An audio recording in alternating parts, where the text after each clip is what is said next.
Alexis sat by the window of their modest apartment, watching her son Eli build a tower of blocks on the carpet. His face was pure concentration, his small hands carefully aligning each piece.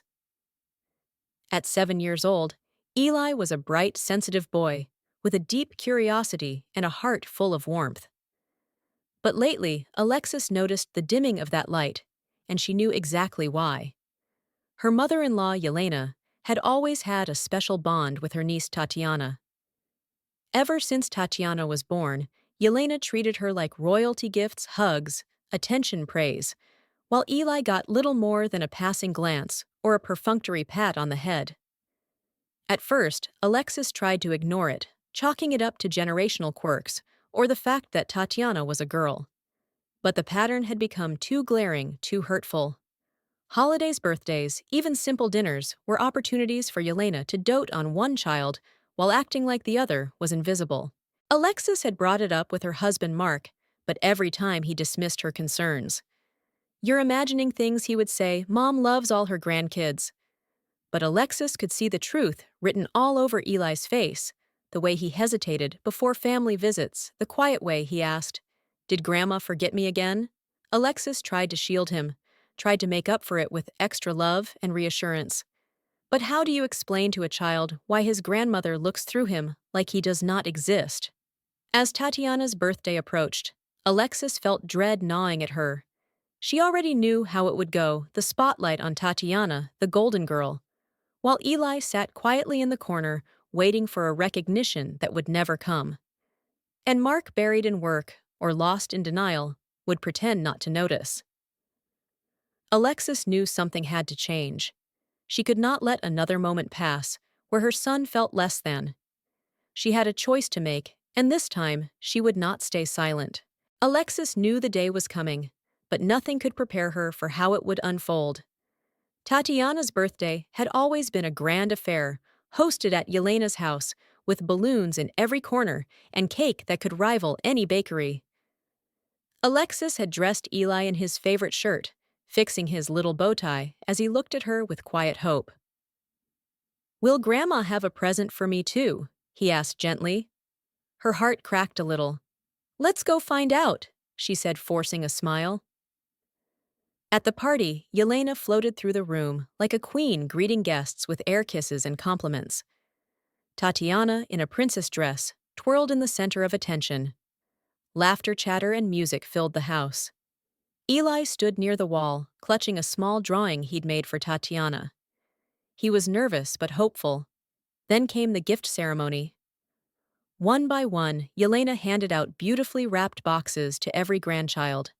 Loud cheers followed each unwrapping a dollhouse, a remote control car, a designer jacket.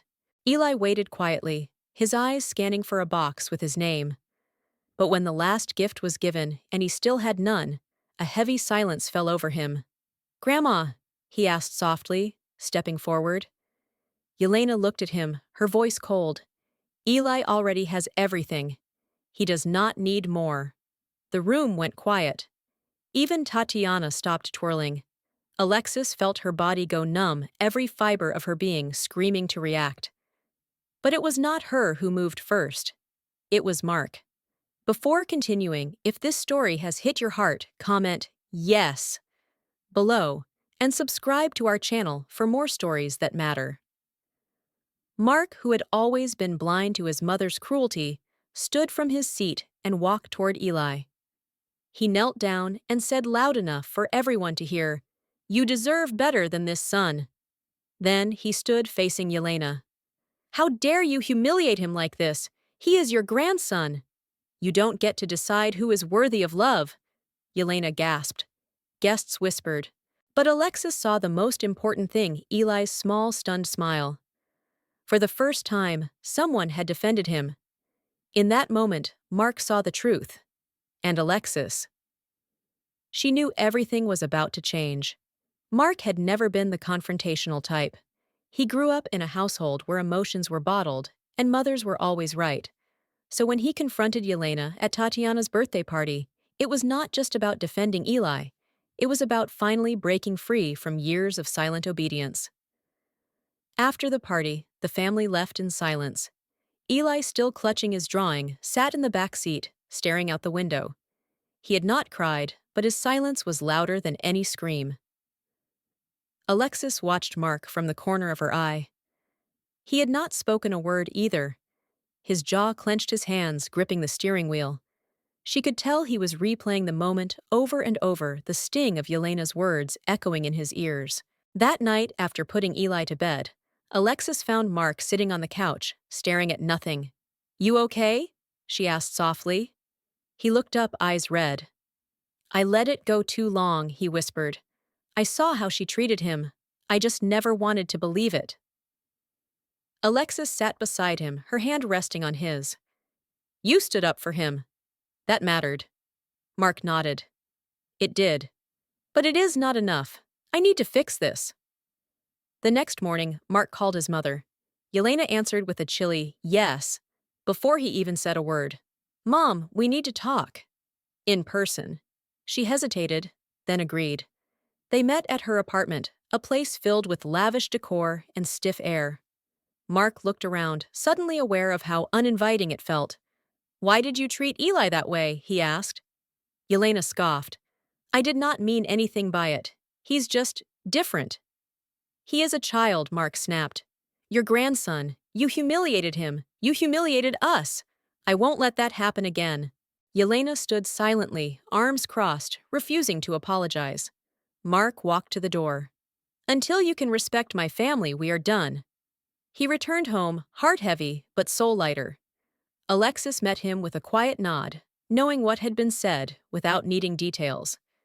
Eli ran to him, arms wide. "Daddy, you're home." Mark knelt, embracing his son tightly. In that hug, he found his reason, the reason to protect, to change, to never be silent again. From that moment forward, Mark became the father Eli needed, present, proud, and unshakably loyal. The day of Yelena's grand birthday celebration for Tatiana arrived with forced smiles and quiet dreads. Alexis dressed Eli in his favorite navy sweater and khakis, trying to ease his nerves with jokes and warm encouragement. But the little boy remained silent, his shoulders tense. Mark had been quiet all morning too, eyes dark, and determined, the weight of yesterday's confrontation with his mother still fresh in his mind.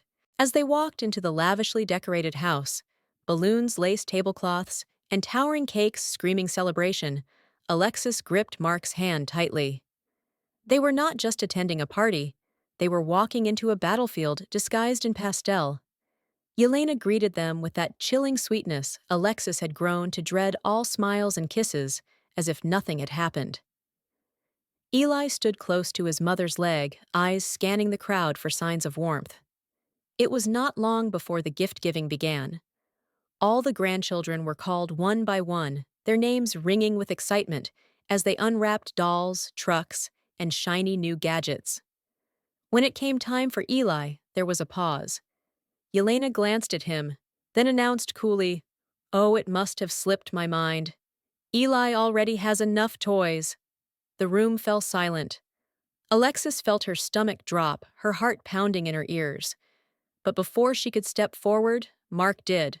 With calm precision, he knelt beside Eli, who stood frozen in place, eyes wide and wet. "You're my gift, kid," Mark whispered loud enough for everyone to hear. "You're the best thing that ever happened to me." The silence deepened, but it was no longer awkward, it was reverent. People shifted uncomfortably, realizing the cruelty that had just unfolded. Mark stood and faced the room. "For those who watched and stayed quiet, you are part of the problem. For those who laughed along, you should be ashamed." He turned to Yelena. "And you, mother, this is your legacy: exclusion, favoritism, humiliation. I will not let my son grow up thinking he is less than anyone. If you believe no child should ever feel unwanted at a family party, comment yes, and subscribe for more stories that matter." As Mark led Alexis and Eli out of the house, the crowd parted in stunned silence. The party had ended, but something far more powerful had begun, a reckoning. After Mark's thunderous declaration at the birthday party, a heavy silence settled over the family, like storm clouds refusing to lift. In the car ride home, no one spoke. Eli clutched his new toy, the one Mark had slipped into his backpack that morning, just in case, and stared out the window with a quiet intensity. Alexis, though boiling with emotion, said nothing. She knew her husband had done what she had long dreamed of doing, standing up and ripping the mask off a lie that had lasted far too long. The following days were an emotional blur. Yelena called incessantly, leaving long voicemails laced with both blame and tears.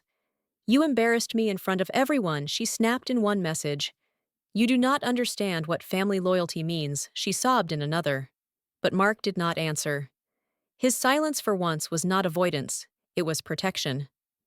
Alexis tried to mediate. She met Yelena at a cafe, hoping for peace, or at least civility. Yelena arrived wearing her best coat, but her eyes were hard. "He made me look like a monster," she hissed. Alexis took a deep breath, resisting the urge to lash back. "You did that all by yourself," she said gently. "You humiliated a child. In front of his cousins, in front of strangers. That is not something you just forget." Yelena's face reddened. "I treat all my grandchildren the same," she insisted. Alexis leaned forward. "You may think that, but your actions say otherwise. Eli sees it, Mark sees it, the whole family sees it." That night, Mark and Alexis sat on the floor of their living room, watching Eli play. The boys' laughter returned timid but real. Mark exhaled slowly. "I never thought I'd have to choose between my mother and my son," he said. Alexis touched his hand. "You didn't choose. You just stood where you were needed most." Meanwhile, Yelena wrestled with her own reflection. The family was divided. Some sympathized with her, others applauded Mark's courage, but no one could unsee what happened. The consequences of that one moment echoed louder than any party could silence. Sometimes doing the right thing rips a family apart, but maybe it also plants the seeds to rebuild one that is stronger, fairer, and finally honest. Weeks passed, but the tension lingered like a storm cloud that refused to move on. Yelena, once the commanding matriarch of the family, now found herself isolated. Conversations at family gatherings grew quieter when she entered the room. Neighbors, once charmed by her grand gestures, began whispering about what had happened at Tatiana's party.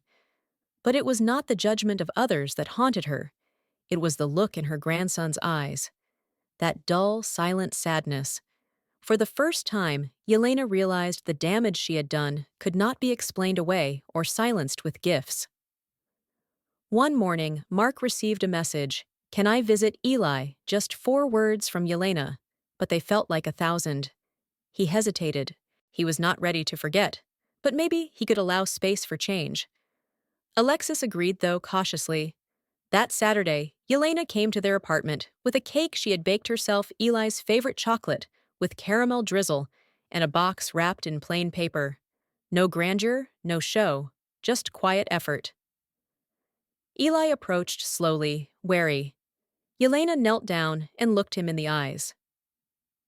"I am sorry," she said. "I was wrong. You are special, and I want to get to know you if you will let me." The room held its breath.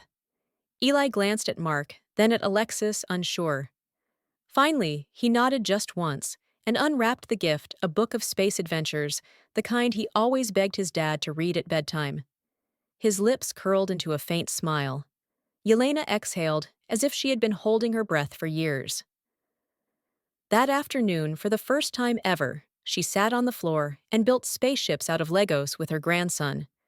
No cameras, no audience, just presence. Mark watched from the doorway, arms crossed. Alexis leaned against him. "Maybe she's trying," she whispered. "Trying is not the same as changing," Mark replied. "But it's where change begins." They would not forget what happened. Eli's pain would not vanish overnight. But perhaps now, healing had a place to start, not in dramatic gestures or empty apologies, but in consistency, humility, and the quiet work of love. Sometimes rebuilding a family starts not with forgiveness, but with someone finally showing up for the right reasons and staying. Time moved forward, as it always does, but the past left fingerprints that would never fully fade. After that emotional visit, Yelena began showing up more often, not just to drop off gifts, but to be present. She no longer tried to command attention or dictate the mood of the room. Instead, she quietly asked about Eli's school projects, watched his favorite cartoons with him, and even learned the names of the video game characters he adored. At first, Eli stayed cautious, retreating into his shell if her voice rose or her eyes lingered too long. But slowly, brick by brick, trust began to take root. Mark and Alexis observed this shift with guarded hearts. They did not want to deny Eli a relationship with his grandmother, but they had made a pact the past would not be repeated. Boundaries were established, and Yelena knew that any repeat of her old favoritism would mean distance, perhaps permanent. To her credit, she tried. She failed, sometimes said the wrong thing, or asked the wrong question, but when corrected, she listened. And that was new. One afternoon, as they sat around the table, playing Uno, Eli laughed out loud at one of Yelena's silly card misplays. It was the kind of laughter that could only come from safety. Alexis looked at Mark, and he nodded softly. Healing had begun not as a magical fix, but as a daily choice. Yelena would never fully erase what she had done, but her actions today showed a woman trying to be better. Life does not promise perfect endings, but it gives second chances. Whether Yelena truly transforms remains to be seen, but for now, Eli feels seen, heard, and loved. And that is a start.